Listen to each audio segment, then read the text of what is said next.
السلام علیکم ورحمۃ اللہ۔ الاعلان الرسمی لوقف اطلاق النار۔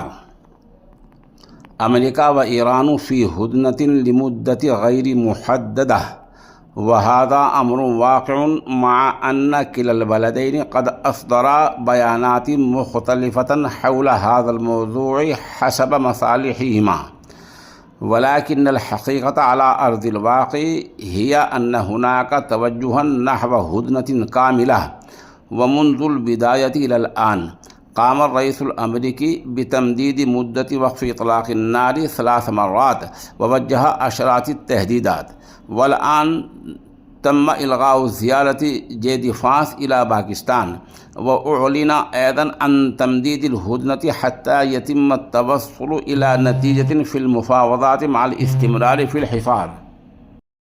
وقال الرئيس الأمريكي دونالد ترامب إنه بطلب من المارشال عاصم منير ورئيس وزراء باكستان شهباز شريف طلب منهم وقف أي هجوم على إيران حتى يقدم قادتها وممثلوها مقترحا موحدا.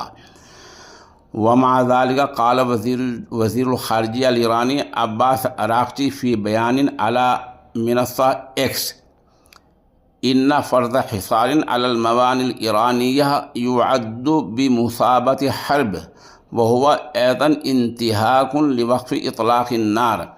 وأكد البيت الأبيض إلغاء الزيارة مقترحة لنائب الرئيس جيدي فانس إلى باكستان في إطار مفاوضات السلام. وقال الرئيس دونالد ترامب إن الأمريكا قررت تمهيد الهدنة مع إيران ومواصلة حصار موانئها. وقدم رئيس وزراء باكستان شهباز شريف الشكر للرئيس ترامب على هذا التمديد، وتنتظر باكستان رد إيران لمشاركة في الجولة الثانية من المفاوضات. وقال مسؤول أمريكي رفيع المستوى في بيان على إكس إنه خلال أيام قليلة ستمتلئ منشآت تخزين النفط في جزيرة خارك الإيرانية، وستضطر إيران إلى إغلاق النفط. وقال وزير الخزانة إسكات بنسيت إن تقييد التجارة البحرية الإيرانية يستهدف مباشرة مصادر دخل الحكومة الإيرانية، مضيفا أن وزارة الخزانة ستواصل إضعاف قدرة طهران على توليد ونقل وإعادة مواردها المالية بشكل منظم. وحذر من أن أي شخص يحاول تجاوز العقوبات الأمريكية سرا سيواجه عقوبات شديدة. ومن جهة أخرى حذر متحدث باسم القيادة العسكرية الإيرانية خاتم الأنبياء من أنه في حال أي هجوم على إيران فإن القوات الإيرانية ستستهدف أهدافا محددة سلفا، وستلقن أمريكا وإسرائيل درشا أشد.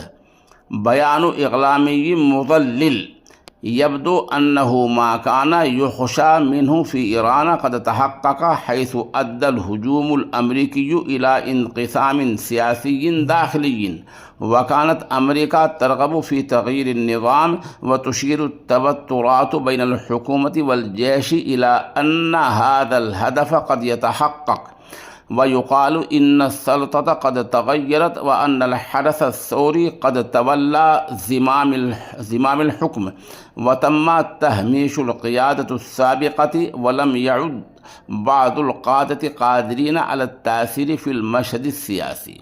هذا بيان مضلل.